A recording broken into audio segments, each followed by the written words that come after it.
Pare por um instante e imagine este número com clareza. 315 trilhões de dólares. Não bilhões, mas sim trilhões. Esse é o valor estimado da dívida total do planeta Terra hoje. Agora, outro número importante. O PIB global gira em torno de 105 trilhões de dólares por ano. Ou seja, o mundo deve quase 3 vezes tudo aquilo que ele produz em um ano inteiro. Os Estados Unidos, a maior potência econômica, militar e financeira da história, ultrapassaram a marca dos 38 trilhões de dólares em dívida pública. A União Europeia, somando seus países, carrega algo próximo dos 14 trilhões. Já o Japão deve mais de 9 trilhões, com uma relação dívida-PIB superior a 250%, um número que há décadas seria considerado impensável. Até a China, que apesar de ser vista como credora global, também acumula dívidas internas na casa dos trilhões. E até mesmo os países ricos em petróleo, como a Arábia Saudita, operam com déficit e dívidas crescentes. E aqui entra um dado que quase ninguém percebe. A cada 100 dias, o mundo adiciona aproximadamente 6 trilhões de dólares em novas dívidas. Isso significa que,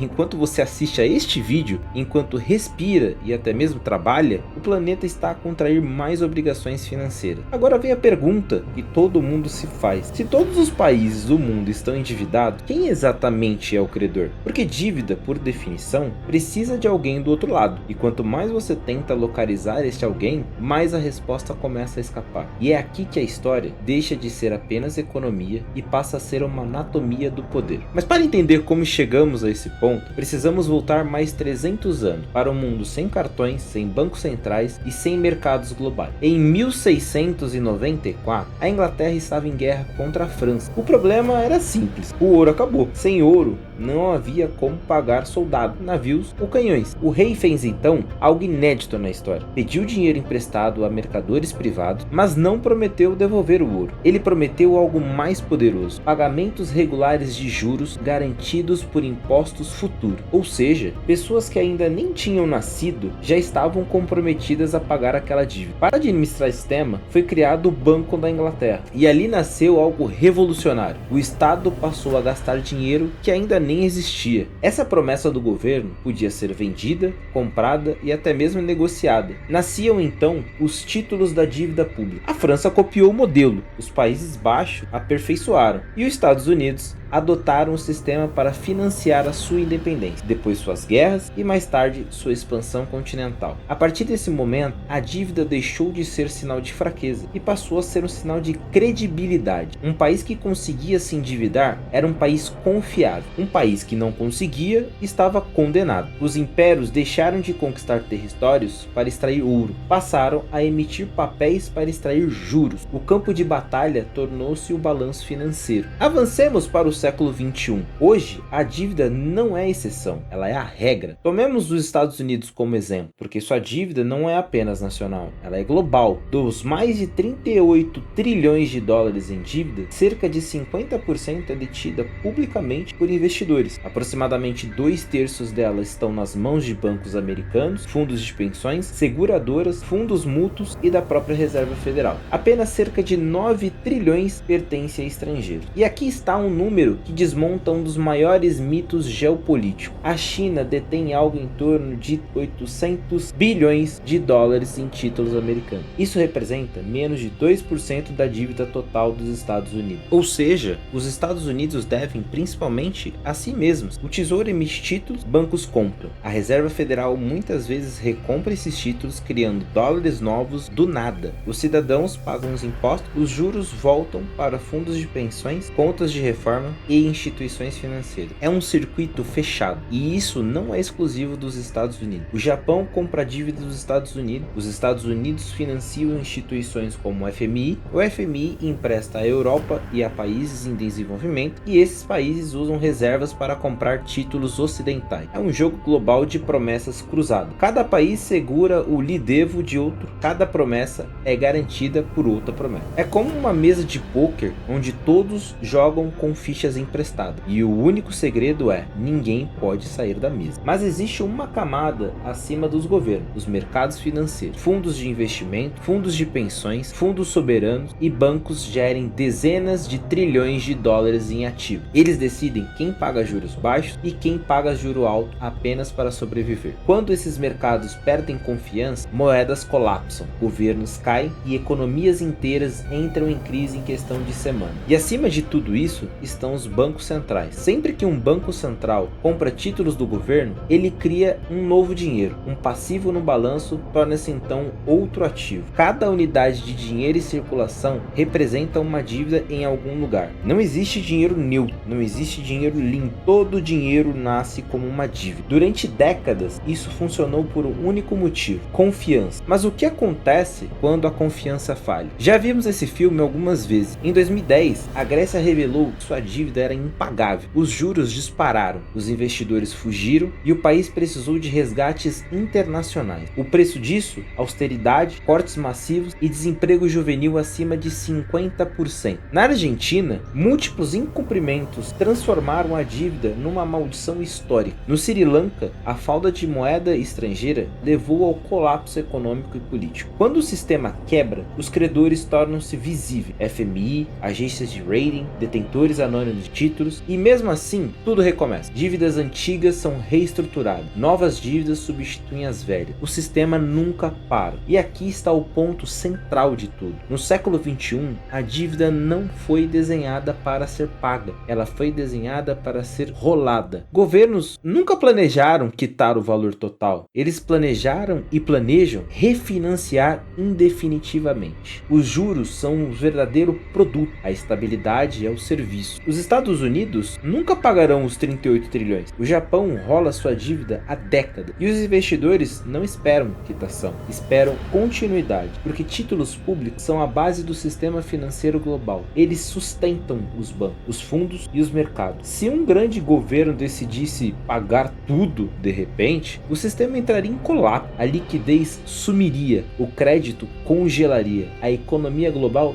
travaria. Pagar a dívida hoje destruiria o próprio sistema que depende dela. E aqui está o verdadeiro motivo: a maior dívida da história da humanidade não é um acidente, ela é o alicerce do mundo moderno. O plano nunca foi pagar, o plano sempre foi manter a crença, mas essa crença não beneficia todos igualmente. Os juros fluem para cima, dos trabalhadores para as instituições, dos contribuintes para os detentores de ativos. A dívida não é apenas entre países, ela é entre classes. No topo dessa pirâmide não existe um único vilão. Não é a China, não é os Estados Unidos, não é Wall Street, não é o FMI. Somos todos nós, presos num sistema que transformou promessas em dinheiro e dinheiro em promessa. A história mostra que sistemas baseados apenas em confiança funcionam até deixarem de funcionar. E quando deixam, a ilusão cai. Se você quer entender como o passado construiu esse sistema, deixe seu like. E se quiser continuar vendo histórias e mostrando como elas revelam o futuro, então inscreva-se nesse canal, porque a história não explica apenas o que já aconteceu, ela mostra com antecedência o que vem a seguir.